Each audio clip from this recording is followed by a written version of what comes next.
Check this cool rock out. Got pyrite and quartz. So I'll take a slice off of it.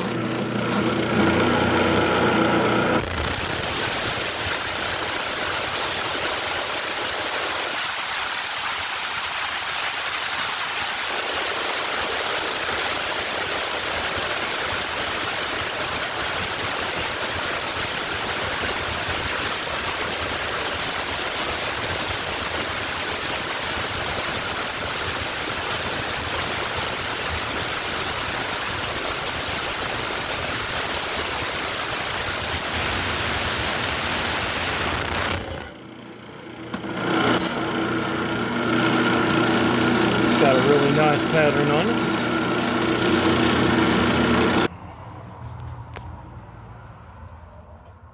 And there's the back of it. Whole lot of pyrite in that one.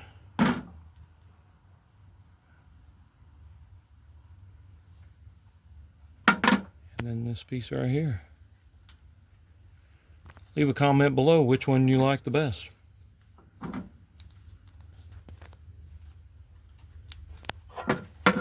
Here's the rock we cut them from.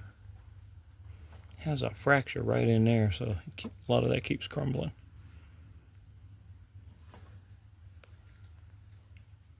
The top is covered in a lot of pyrite. Now let's go make a cabochon out of it.